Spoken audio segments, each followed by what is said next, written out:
went to go to my fridge and opened it and it was empty. I had no food. And so I was like, man, how the hell am I going to do this? And so for me, my ego wouldn't allow me to quit. Honestly, man, I didn't think it was that bad. But as I watched social media, I'm like, holy shit, man. Like, South Asians are not getting the best reputation. I'll continue to ask for help, to learn things from other people, so I can continue moving in a positive direction. All right, welcome everyone to episode 15 of the Long Run Podcast. And today's me and Glenn today, and we're going to be talking about going from Canmore to Calgary. And the topic of discussion today is why men don't ask for help. So join us today on the Long Run Podcast. Let's go. What's up, Glenn? All right, man. Good to be back. Yeah, man. Yeah, that was a cool episode with Rachel. Yeah, it was good, man. Just me and her. It was interesting not to have you, my fire team buddy, with me. I felt lonely. I really liked the authenticity with which Rachel spoke, and she's a trooper. Yeah, she's cool, man. I liked her. I've known her for a few years, and yeah, she was cool, man. She just dropped in, and we just had a nice chat, and it was a different vibe from the previous podcast, but it was fun. Yeah. How's your week been? It's been good, man. Just working, hanging out with my daughter, going to soccer practice, a little bit of running, getting back in it, and enjoying some of the weather, man. How about you? Yeah, more or less the same. When we hung out the other day, after that I went and played a round of golf. So that was nice. And I'm excited to get our course up and running. I'm stoked, man. It's funny, man. I've been like 5 or 6 years doing a whole bunch of stuff. Yeah. And I've struggled a great deal through my own mental health related issues and really came up with my own frameworks over the last 5 or 6 years. And between you and I working together, trying to figure out how to make that into something that can help people. Now we're just about done. I'm really, really proud of what we've done and super excited to be able to deliver that to people. Yeah, and I'm super excited to roll it out. We're going to be offering it to just 5 people to start off with. Yeah. And stay tuned for more information, I guess. And it's going to be awesome. All right, let's jump into today's episode. Where are we on the run at this point? So we're leaving Canmore, Alberta, and running to Calgary. And that was an interesting run, man, because like we're nestled in the mountains. It's really beautiful. The weather was freaking hot that day, but it was good. But as we were running, it was like it was just one highway, pretty straightforward, nothing crazy going on, some hills and vertical gain and whatnot. But as I was running one direction, I could look backwards and the mountains were really close. You can see, right? And we just kept going, and then eventually the mountains were gone. Yeah. And when we got to Calgary, it was like, but that was the vibe and the experience of the day. Question. Yeah, man. When you're on these long, essentially like dreary runs, what are you listening to? That's a good question. People ask me that all the time, and it depends, man, on my mood. I don't really listen to podcasts that much anymore when I'm running. Oh, really? Yeah, because I like to pay attention to it. I like to listen to what's actually going on and what's happening in the podcast. Because if I'm listening to a podcast, I want to get the value out of it. Yeah. And so I'm not focused on the music or the podcast when I'm running. I just need something in the background that's like a vibe, like a feeling. I think that's kind of interesting because most people, when they run or they're working out, they're always listening to a podcast as a way to like disassociate from the boring task. You do the opposite. Mm-hmm. Yeah, man. Look, it took me a while to get there, man. I remember like a few years ago when I would only listen to music all the time or a podcast every single time I did any workout, any run, anything. And I was like, man, I remember I was going to the gym one day and I forgot my headphones. And I was like, fuck this, man. I can't work out without my headphones. I can't do it. And then I was like, why can't I do it? That's ridiculous. Like, what the hell's wrong with me, right? So I remember one time I just spent a full week on the treadmill. So I'd work out and I spent a full week just on the treadmill, run 21K on the treadmill. No headphones. Just to get used to not using headphones and to dial it in and to focus and to really experience what I'm doing in the moment. And so over time, I've gotten to a place where it's nice to have music, but I'm not listening to the music. I just like the vibe and the energy of what I'm listening to. So that could change depending on my feeling and vibe for the day. Interesting. So if I'm feeling down, I might play something. Like I remember one time I was in Calgary a couple of years ago. I was just on a training run, and I was feeling pretty bad. Like mentally, I was like not in a good headspace. I was really stressed out. I was dealing with like all kinds of anxiety, and I put on some techno, just to kind of create some like a shift in my thinking. Like so, I put on I can't remember exactly what the song was, but it was a funny kind of track that would pattern interrupt what I was thinking. Wow. So that's really interesting. So you're saying that you use not just the music, but the energy of the music to disrupt a funk, for example. That's wow. That's you're running hot tip of the day. That's really cool. Yeah, Never man. thought of 'Cause, it like, that way. for me, it's just like I don't know, man. Like I don't just like I like music, right? And I think a lot of people do. You're into music, you love music, right? So I was and it organically happened. Why not use the music in a way to help me feel a different vibe, feel something different?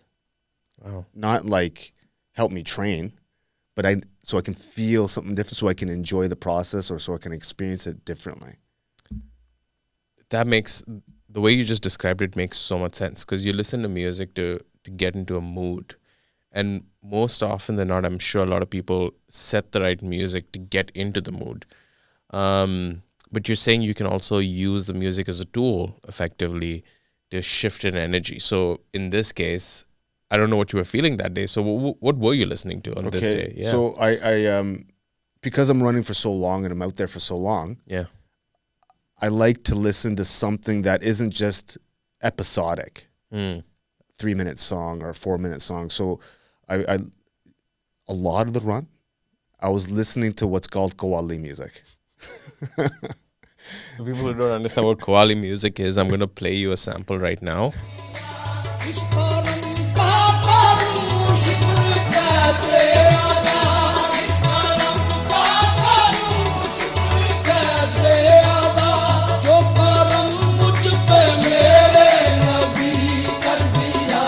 That's Qawwali music. Yeah, and so it wasn't just any. I was listening to a specific artist, and this artist, world renowned in that space. He's a legend, and he's passed away now. But I was listening to a lot of him. What's his name? Nusrat Fateh Ali Khan. Okay. And I was listening to him, and so yeah, for me, I just the energy, the vibe, the trance like rhythm of it is helpful for me on long runs. Well, for those who are asking, how did Sach run across Canada? Well, he basically listened to Nusrat Fateh Ali Khan and called him music. That's awesome. I love that. All right, a couple more amazing images here. What a beautiful day it was. Oh right? man, it was. I mean, look at that, man. The water. It was just, and look at the water. If you're actually looking at the water carefully there, if you're watching on either Spotify or YouTube, you can see that it's a lighter blue, right? And it was glacier water. It was awesome, man. Yeah, that was something cool. Oh, tarps off. Tops off. Tell me about the tattoo that you have there. So the one on my left chest is it's kind of I mean, it's run down a bit. I got that. So I'm 40. I got it 27 years ago, 26 years ago. I was at basic training in Saint-Jean in Quebec. And the first week of basic training, you can't leave the base. I think it was the first 6 weeks or 10 weeks, something like that. You can't leave, right? And the opportunity when I was able to leave the base, I was like, oh, I'm going to get a tattoo. And I don't know, man, I felt what I was feeling in the moment. I felt like I wanted to represent who I am. And so other people could see who I am. And so I got a Canadian flag and an Indian flag because that's who I am. And underneath it, you can't even read it anymore. It's so blurred out, and it says these colors never run. I know, it's kind of silly. I was a 21-year-old guy who felt like he had something to prove, and it was a silly. I don't think it's a silly phrase, but it was silly the reason why I put it on me. Yeah. And the thoughts that were going through my head when I did it. And so I got a taxi from Saint-Jean, took it straight to Montreal by myself, found a tattoo shop, walked in, and just got it done. I didn't even know what I was going to do. I just said, hey, let's get a tattoo. I'm going to press in a little bit here because we've been talking a little bit about this right now over the last couple of weeks with just the amount of tensions between like the Indian diaspora and the Canadian diaspora here. How does that make you feel? Honestly, man, I didn't think it was that bad. But as I watch social media, I'm like, holy shit, man. Like, South Asians are not getting the best reputation. And for me, as I see it, I could understand under some circumstances why it might be the case. But I feel like the general population on social media, at least Canadians, when they post and share certain types of things that are negative towards South Asians, it does irritate me, man. Because I'm a fucking Canadian, man. I was born, I was raised here. I served in various different capacities. I'm loyal to the country. I've served the country. I still serve the country. Like, I do a lot as a Canadian. And so for me, when I see people say certain types of things, it irritates me because they don't even know what they're talking about a lot of times. And I mean, I have only one tattoo on my body, and that's the maple leaf. Yeah. Because I fucking love this country. Yeah. And it's just, I don't know. And again, we didn't experience any of this on the road across thousands of people we met. But it seems like the noise online is getting overwhelmingly loud. Or I don't know if it's just an echo chamber we're in. But I think it's social media, man, because like you said, when we were running across the country, man, we didn't really experience any of that. And we met with a lot of people from rural environments. Yeah. And we didn't get any. Tons of military folks. Yeah, a lot of military, a lot of policing, a lot of just farmers, a lot of like just really rural people as well. Coming back to the point of this whole discussion, which was the tattoo that you have on your chest.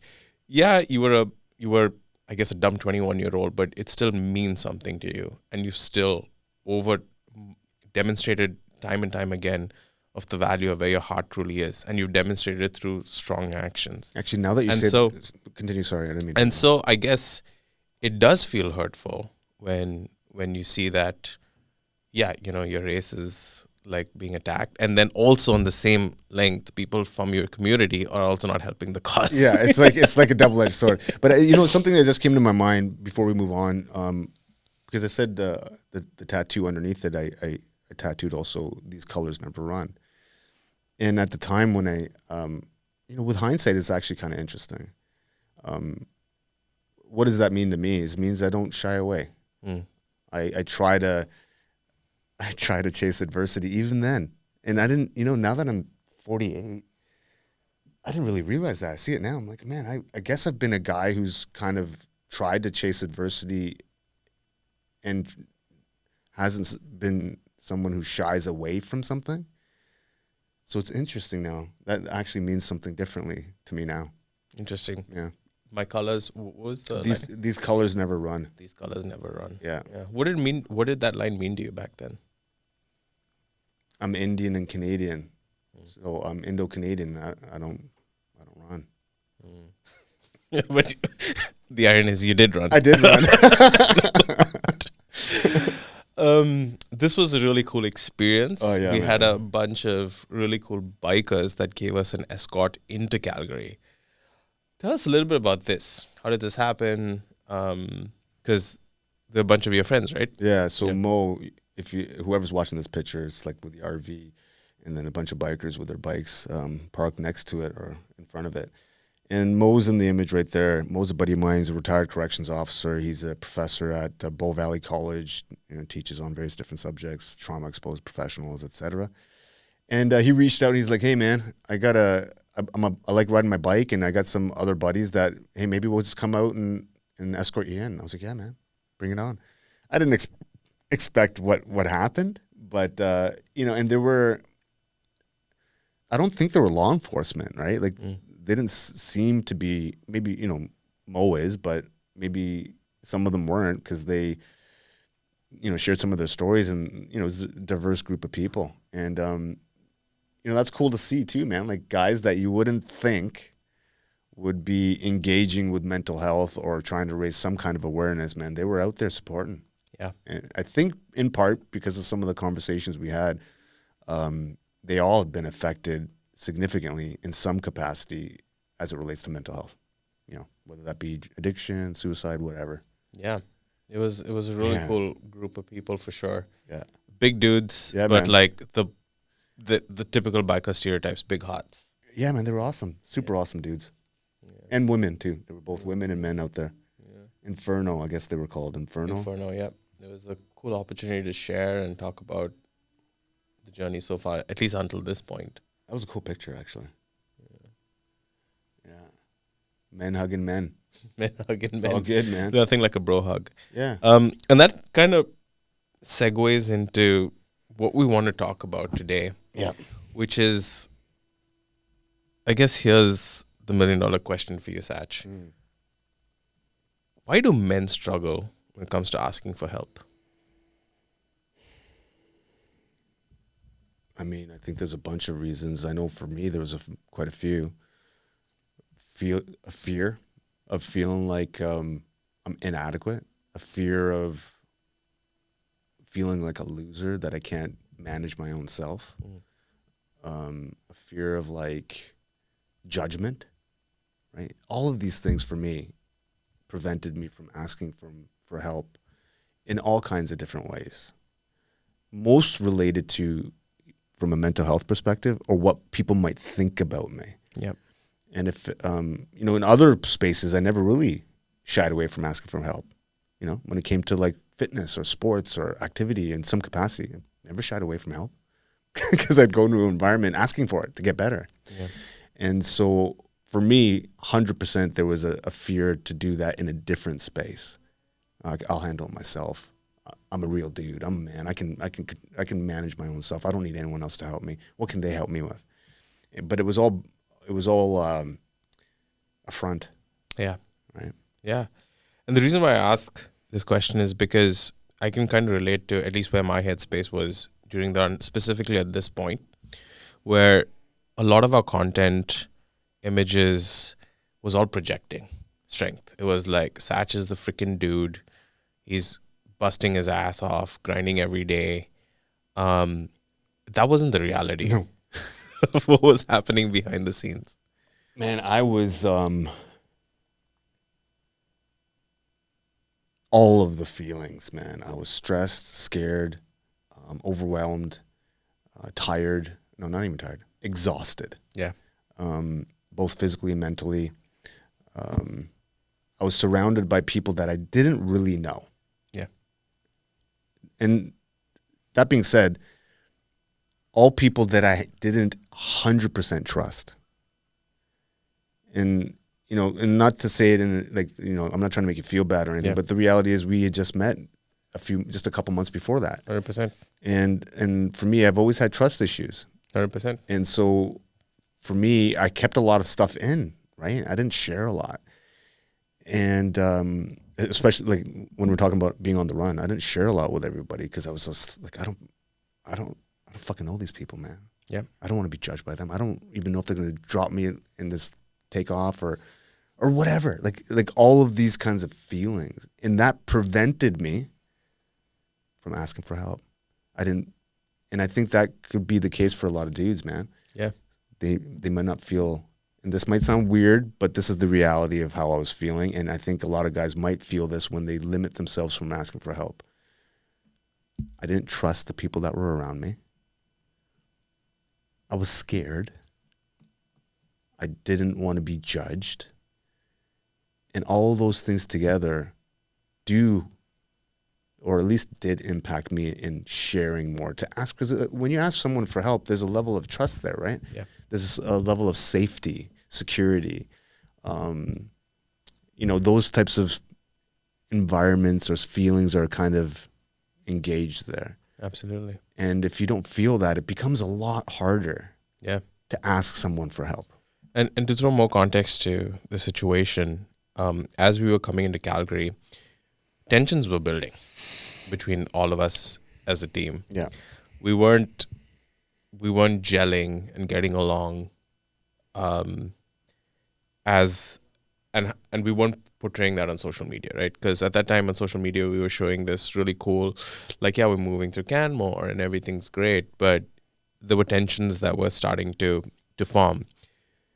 For me, the tension at that point was nothing's working because nothing's moving the needle.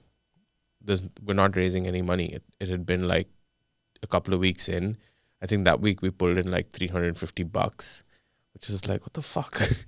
And we're putting all this effort in. And coming back to what you said about trust, yeah, dude, both ways. Because I was like, wait, are we doing something wrong? Is Sach even the guy? Is there like, there's a lot of this weird like anxiousness that was being built up. The fissure for me was on the side of the road where this dude randomly showed up out of nowhere, who worked for a catering company, and gave us pierogies and sausage. And this actually happened. I remember specifically feeling we were getting into Cochrane, and it was a really like bad energy day.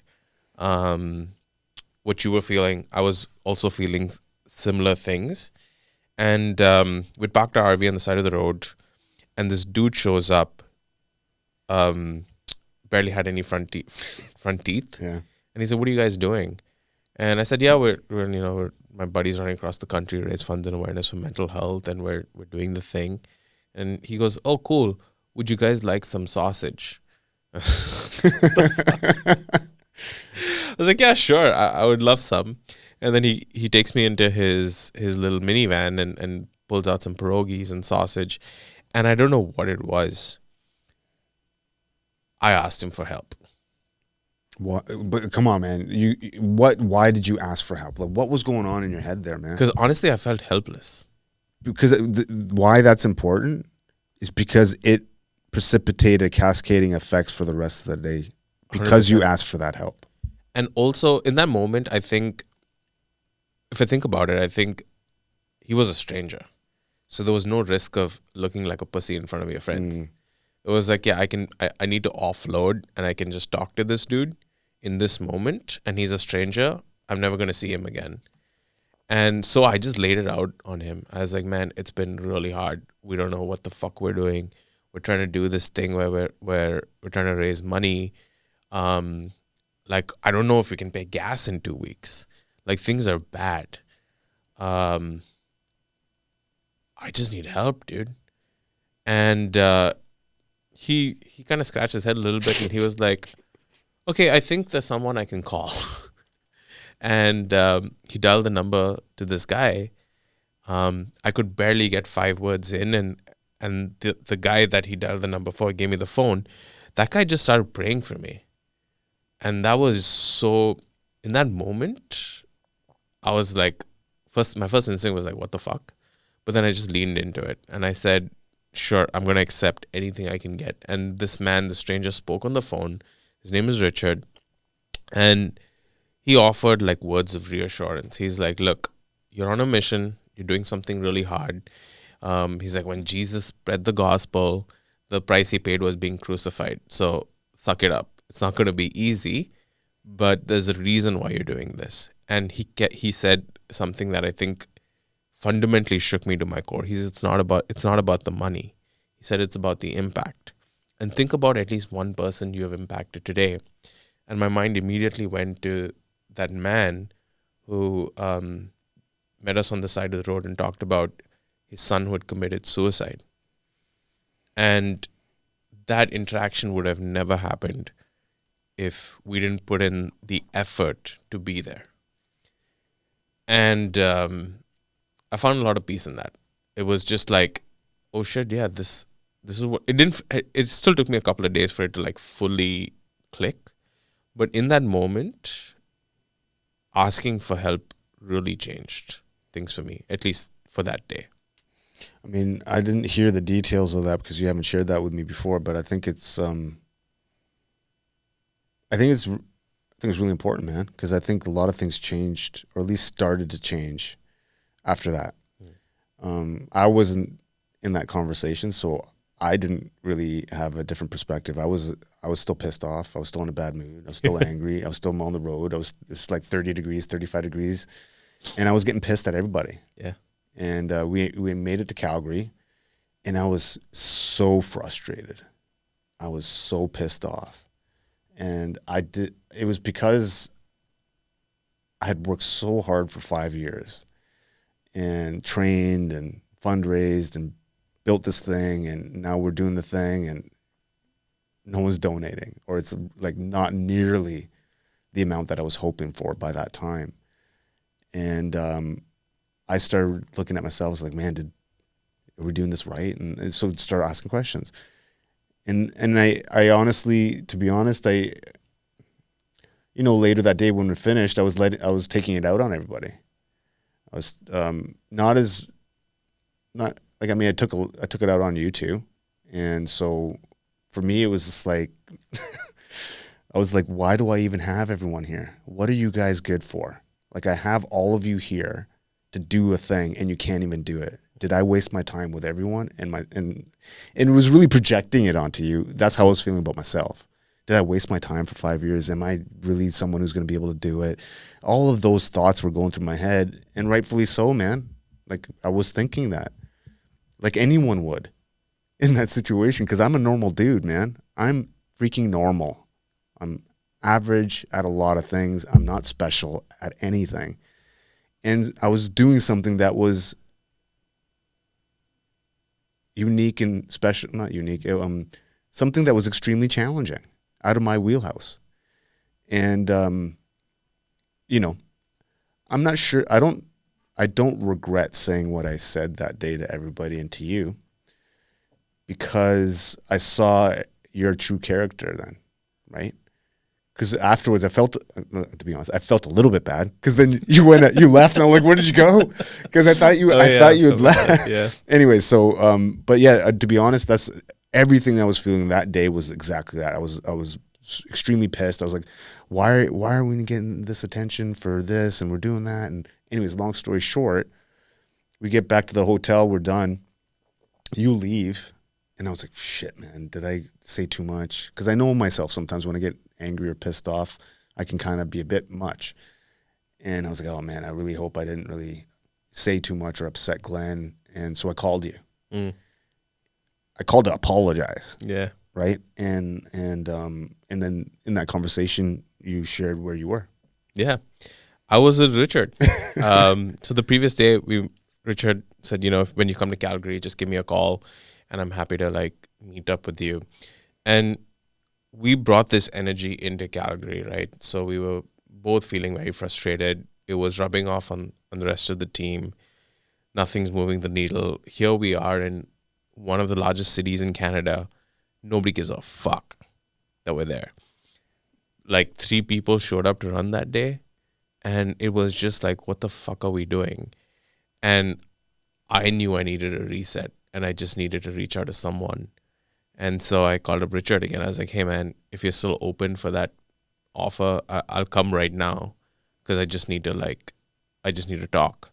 And he's like, yeah, sure, come right along. Turns out Richard owns Coco Brooks Pizza, which is one of Alberta's biggest frozen pizza chains. So, and he's a legit dude. He's in his 70s. He's built this insane business over the last 30 years, sacrificed a lot for it, and super community forward. So he always thinks about giving back and how he can help people. He does a lot of philanthropic work. And we just sat across the table and we just talked. And he just kept reminding me of the mission. And he's like, look, this is not for everyone. You and your team, what Sach is doing, you need to remember that this is not about money. Money can't buy impact. This is about people. You need to only focus on being useful to people and helping people. Everything else is immaterial. And that's when you had called. And it was really interesting, right? Because I thought it was really big of you to also even just be like, hey man, I'm sorry I blew up and stuff. But that didn't even faze me. In my head, I'm like, yeah, I've experienced situations like this 100 times before. Everybody needs to blow off some steam, and sometimes it comes off as aggressive. I didn't personally take any offense to anything. I just needed to know I needed a reset, and I couldn't get that from you, obviously. I needed to find someone else. And that's when you had called. And Richard just spoke to us, and he prayed for us, and that was it. Yeah, I spoke to him for a brief period, and he essentially said what he said to you. And for me,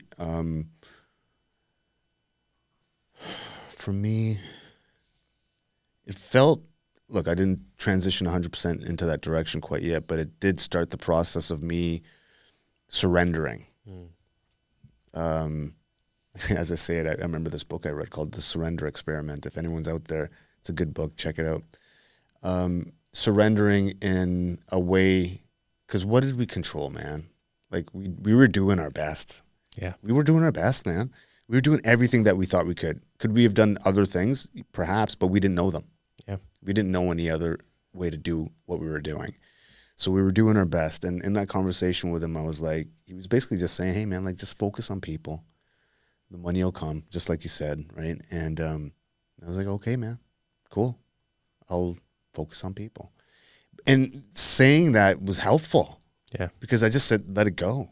Now, I didn't let it go fully. It took me a bit of time to really let it go. And I think in Ontario, there was a moment too where I was, really upset. And we'll get to that another day. But, it started that process of kind of letting things go and just focusing in on the people and connecting and letting go and letting whatever else is out there, God, universe, whatever you want to call it, let that take its course. What we control is what we're doing each day and being present for other people, showing up for someone else. That's what was helpful for me. And then also it did feel good for me to apologize for my behavior. But it all precipitated from asking for help. Yeah.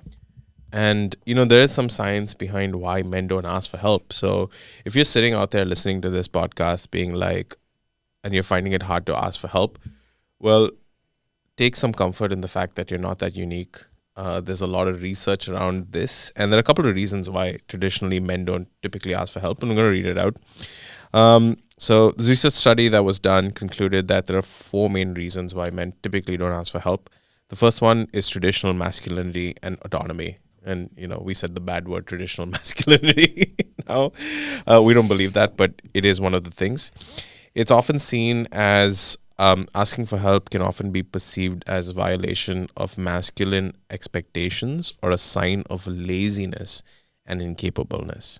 So that's typically one of the reasons why. And if you're listening to this, I hope that you can maybe resonate with some of these points. And after this, we're going to offer some tips on how you can actually break out of that mindset and proceed to ask for the help that you actually need. The second point is masculine discrepancy stress. So the psychological distress caused when a man feels like he's falling short of the strong, self-reliant norm. It actually causes distress within you. So you might feel anxious. You might feel a lot of physical distress. Alexithymia, the word, again, we talked a little bit about it when we reviewed Sean's post. Alexithymia is a biological state many men experience where they have a reduced ability to identify and name their own emotions. So what this essentially means is you might be in a headspace or a mindset where you're having difficulty identifying the things to even begin with. So you don't even know how to proceed to ask for help there. And that's an actual biological state. And the last one is help seeking as seen as vulnerability. Many men view depression as something to be dealt with in private because seeking help makes them feel too vulnerable. All these reasons, I'm sure, applies to you. Oh, 100%. Is there, we talked a little bit about this one specific instance during the run. Off the bat, is there like another example that comes to mind that you experienced where you can relate to any of these 4 states of mind, but you still sought help? And if so, how did you do it? Yeah, I mean, I've been in multiple phases of the hurt locker over the last 5 or 6 years. And for those of you listening who might not understand that term, I've been throwing that term around a lot the last couple of years because I've been engaging with the veteran community a lot, and I've kind of adopted some of the words just because they resonate. And the hurt locker is essentially a military slang word, a state of severe physical or emotional pain, injury, or severely disadvantageous situation. And I experienced a lot of that, and just like anyone else. So to those 4, points of struggle, man, yeah, I've experienced all of them. Help seeking, many, many years of my life, I never asked for help because I thought it was a cultural thing, to be honest. I grew up in a South Asian household where we were taught not to go outside of the house for any support or help from anybody. Absolutely. And that's just the cultural thing that we experienced, right? Why do you think that is?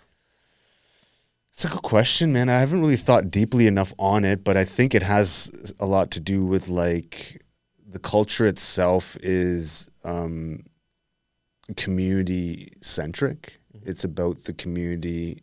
A lot of people, it's not, I don't think it's the same or similar now, but let's say 20, 30, 50, 100 years ago, families lived together and they were integrated quite a lot. And so, you could probably have enough people in your family that can maybe help. Yeah. There's enough people there so you can just stay within the family unit. And the family unit wasn't just 3-4 people. It could be like 10, 12. Yeah. And so you can keep it within that. And as things have evolved over time, it's gotten smaller and smaller and smaller. But the culture hasn't shifted. The terminology hasn't changed. And so I think could be a part of why it happens. And I know for me, never ask for help outside. Don't ask for money. Don't do this. Don't do any of it. And so that was a limiting thing for me. I think I manifest that even deeper. Just don't even ask for anything. So did you have a situation where you were on your last legs with something and you were sitting across the table for someone who could have helped, but you didn't get yourself to do it? You know what's interesting? I think the last 5 years have taught me a lot on how to ask for help when it's appropriate to do so. I'm not saying you need to ask for help every 2 seconds. You need to figure out things. You should be able to figure out things on your own if you can. But if you're unable to, there's nothing wrong with asking for help. So I'm not saying it's the first thing you should be doing. Oh, I don't know how to do this thing. I'm going to ask that person. Well, no. You need to figure it out. Try to figure it out on your own. There shouldn't be any shame attached to ask for help when you can't figure out something on your own. I remember one example where it turned out positively for me. And this is because I've learned that there's positives associated to asking for help when it's necessary. And so a couple of years ago, I was about to kick off to run 60K a day for 2 months. And financially, over the last few years, it's been extremely challenging for me. And I don't really talk about this often, but I'll share this because I think it may be helpful in some capacity. I left the workplace due to various different mental health related issues. And so I was off work for a couple of years. And I wasn't receiving an income. I was receiving no money from that. And so I was really, really tight to the point where I had no money in my bank account.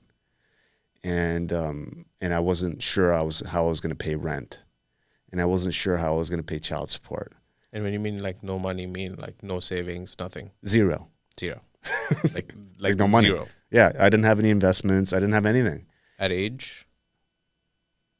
45. Wow. 45, 46. And you're about to kick off. I'm about to do 60K a day for 2 months. And so what really resonated with me, went to go to my fridge and opened it and it was empty. I had no food.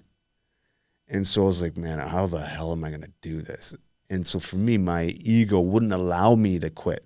I was like, I'm not going to not do this 60K for 2 months. I need it. So there's many opportunities to solve for it. I could have not done the fundraising and I could have just got a side gig or figured out or gone into the workplace again.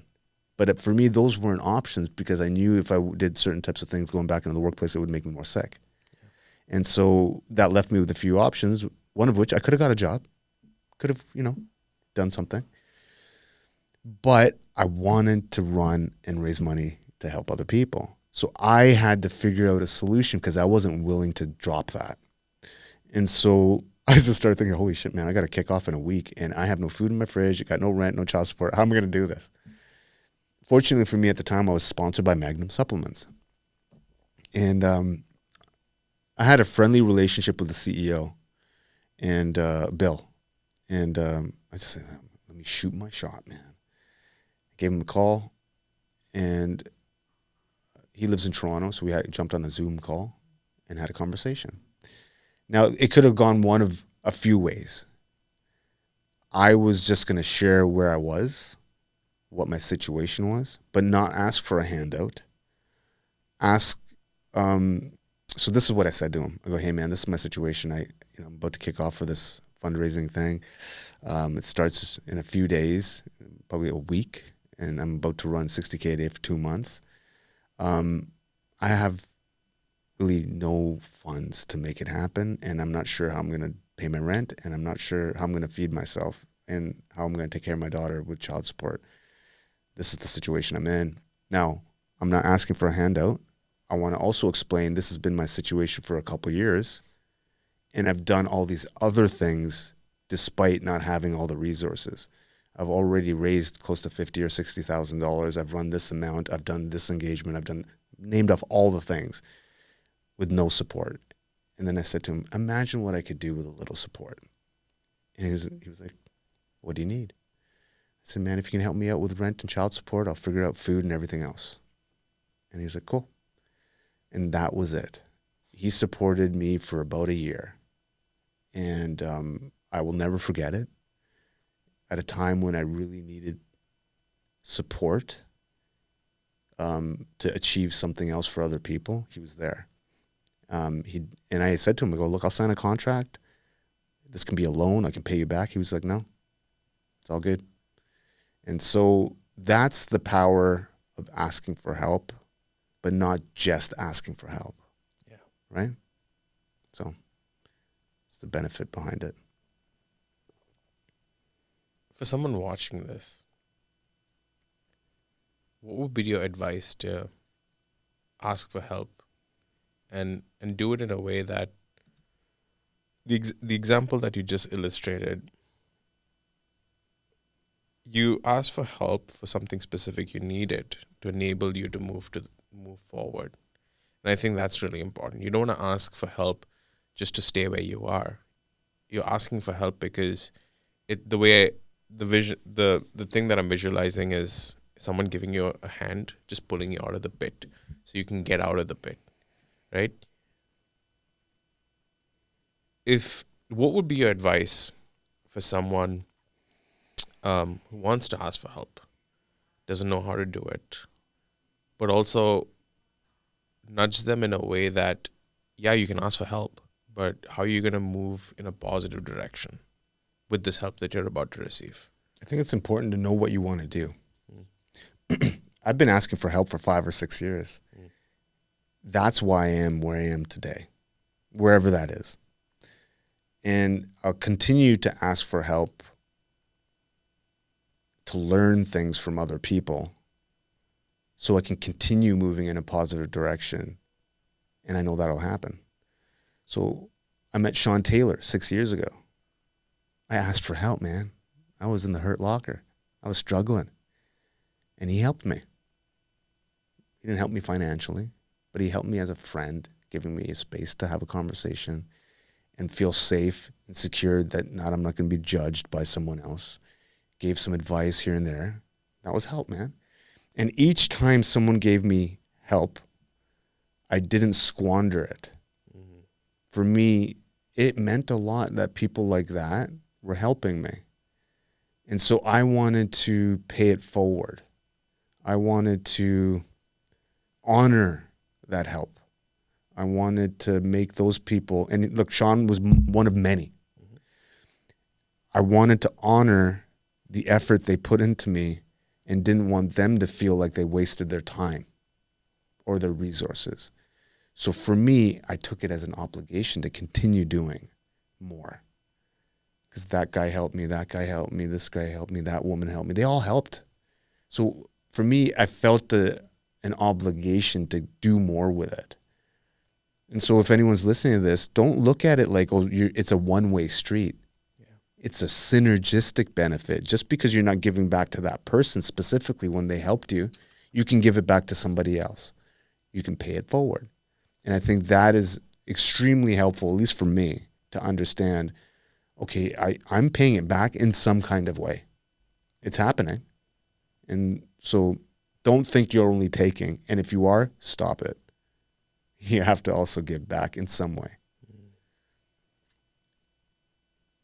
A lot of people have been asking you for help as well in the last few months.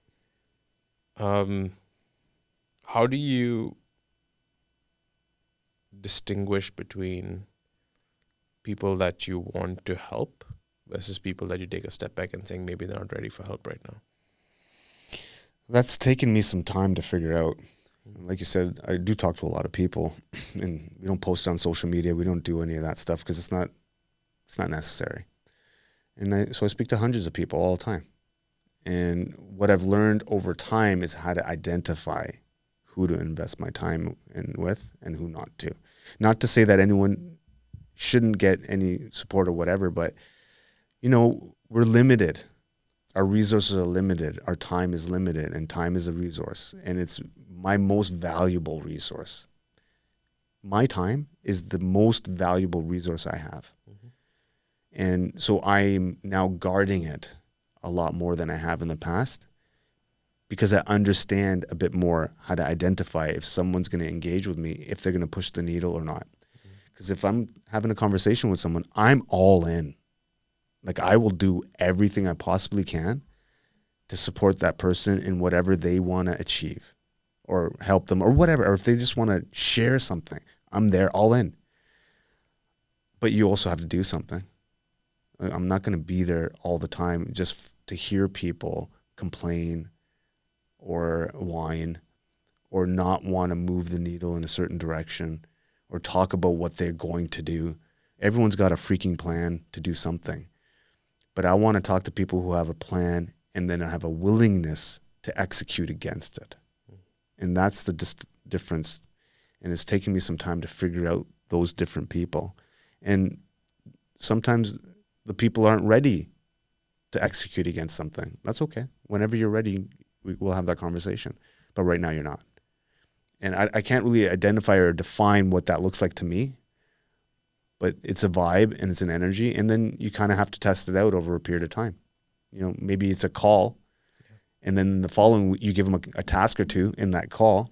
And then 2 weeks later, if they haven't done it, I have an answer. And then we have that discussion. And if they're willing to make some adjustments, then cool. If not, then sorry, I can't help. Yeah. I think this is a good place to sort of bring this episode to a close. Is there anything else that you have that you want to maybe talk about on this topic of asking for help that maybe we haven't touched upon? I think we've touched on quite a bit here. But what I do think is important, whoever's going to be listening to this, to really understand, like, asking for help isn't a weakness. It can be one of your biggest strengths if you know how to capitalize on that help. I would argue that I have capitalized on every single opportunity that someone has helped me with. And I, if anyone can, take anything away from the podcast, me or whatever, you can do the same thing. You can absolutely do the same thing. Take advantage of whatever help you can get and find those types of people that you want to get the help from. You have to also identify the right types of people that you want to get help from. And if you're able to do that, go ask for help, ask for support, ask for something. But don't make it a one-way street. Make sure that you're also able to reciprocate in some capacity. And that's my takeaway for today. Amazing. Okay, so I think this is a good place to end today's episode. Take us away. Well, today, episode 15 on the Long Run podcast, where we talked about why men don't ask for help. And I spoke a bit about me asking for help. And I just want to let you guys know out there, too, if you guys need some help, we have some links in our show notes from the Canadian Men's Health Foundation. They offer a great deal of support for men who may be struggling in whichever capacity it is. We urge you guys to check out the show notes and have a look at what they offer and maybe take a look at that. Another thing I wanted to leave you guys with is that we will be launching our mentorship course soon. I want you guys to keep tracking. We're going to be posting some videos and some content over the next couple of weeks that is going to talk more about that, but stay tuned for that. and we're super excited about it. And outside of that, that's all we got today. We'll see you guys next week on episode 16, and we're still deciding what that's going to be, but stay tuned. Awesome.